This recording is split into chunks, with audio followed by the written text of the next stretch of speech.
Everyone get out! Hello tankers and tankettes, welcome to a replay featuring my beloved KV-4. I actually haven't done too many games featuring the KV-4, even though it's a tank I play a lot, but the reason I'm showing you this replay is less because it's the KV-4 and more because of a different specific thing, because it's a specific thing I wouldn't necessarily have thought to do several thousand battles ago, or even maybe 4,000 or 5,000 battles ago. I would have failed horribly, and I think this game would have been a loss. But yeah, watch carefully, and I'm totally putting myself forward here as someone that knows what they're doing, which is not always true. But in this particular match, I think I did. So it's Ensk, and it's normal Ensk. So normally what you do is you have top tier heavies, which I'm top tier KV-4, and they will go into town, and the mediums and maybe a single heavy or something will go and flank.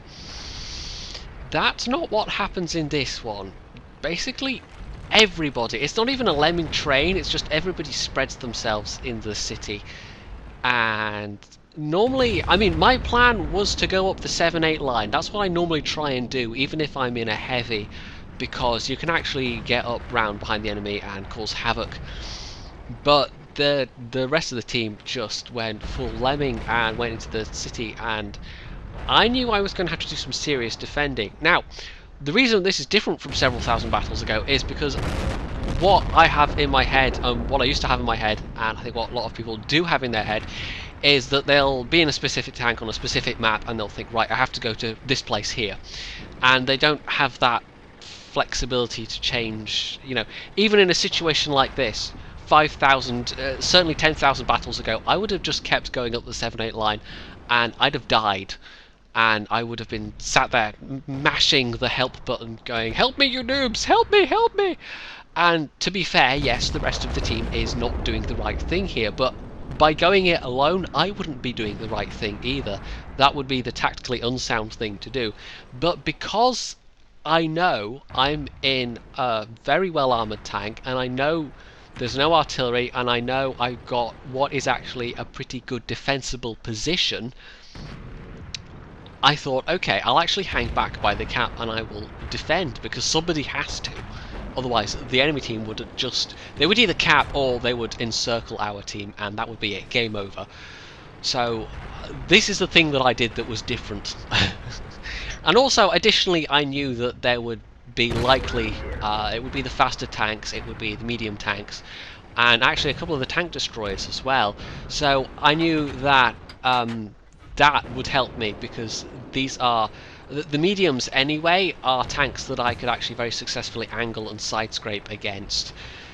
And if it had been a lot of top tier heavies, for instance, this might not have been doable, but I knew I was in with a good chance. So I've put a shot into the Panzer 4 already, which is a bit mean. That guy in this matchup, he was not having a good day. But there's a T-44, there's Panther 2, I know there's another T-44 on the map somewhere, or there was, he's actually died. This guy's making a run for it. There's someone else in the cap, there's the Panther there. And that's the E25 is also trying to, there's a couple of tanks have actually now taken notice and are trying to help. Shot to that Panther. I wasn't too concerned about him capping, because I knew I could just decap, so I was trying to whittle away his support basically. But there we go, this T-44 is making a rush for no apparent reason, and that's him down. And yeah, I'm pretty sure I can bounce Panther 4 shots. Panther 2 is hanging back. The Panther's dead, but there's stuff that it isn't spotted yet, that isn't seen. Now, I was pretty much, it was one versus however many, and then a couple other tanks showed up to help me. But even though we definitely outnumbered the enemy team in town, a lot of our team still managed to die in the process. So this is another reason why it was good I was here, because we needed those. Clearly the rest of the players were at a level where we needed those overwhelming numbers to actually beat the enemy, because it just wasn't going to be possible otherwise. Now, also note, this is me versus a Super Pershing, and in ye olden days, before the Super Pershing nerf, I would not have tried this. I would have been aiming for turret cheeks. I would have been aiming for the commander's hatch, but I'm actually, you can do that these days. You can fire at the lower front plate. You can even fire at the upper front plate, and that guy's at an angle, but so far one of my shots has bounced and the rest have all gone through. That's why I sold my Super Pershing, basically. The armour is not really worth that much these days. It used to be that your lower front plate wasn't safe from, say, Tier 8 tank destroyers or the T-34. The AMX 5100 was a particular concern because it had a lot of penetration, but yeah, the majority of Tier 8s can pen your lower front plate these days. There's just nothing special about the Super Pershing anymore. So anyway, I've dished out a bunch of damage. I'm closing on this guy, and there's a Panther 2 there as well. Bump! Yeah, that was a nice bit of damage. Didn't actually kill him, unfortunately, so I'm going to have to waste a shell on taking his last little bit of health, but that's okay. The Panther 2 is running away.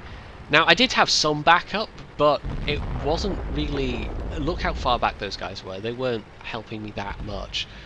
And I think in a lot of tanks other than the KV-4, I mean, the IS-3 I could have pulled this off, but a T-32, for instance, it would have been much harder. Or an AMX 5100, it would have been a hell of a lot harder. What else is it? Tier 8. The 110 on the Chinese line, that probably has the armour to carry it off. Because I knew I was in a well-armoured tank, basically, I knew I could pull this off. In a less armoured tank, I think it might have been a very difficult proposition. But as it was kind of like all the pieces went together in my brain, and I thought, actually, maybe instead of charging off on my own, where I could be surrounded, how about I choose the ground where I'm going to fight and actually pick an area to fight in where I know I can angle and side scrape and protect my weak spots. So I think that's a stage of the game where it's quite hard for people to get to it, because it's something that really only comes with experience, and it comes with knowledge of the maps and also knowledge of the tanks that you're playing with. It's quite a hard thing to grasp when you're very new to the game, especially at lower tiers when you're basically charging around and nobody knows what they're doing, and it's flailing, and it's sort of a very gradual process of learning by doing. And yeah, but I think I've tried to explain a little bit here about why I didn't just do what I would have otherwise done, and maybe that'll be of use to somebody somewhere will think about what they're doing in a battle and look at the minimap, and you know, that's the kind of thing where the minimap is really vital, and they'll think, okay, normally I would go to, you know, such and such a spot on the map, but actually maybe I'll hang back a bit, or I'll take up a defensive position, or I'll, you know, do something else. And learning that flexibility is, I think, one of the harder skills to pick up in World of Tanks.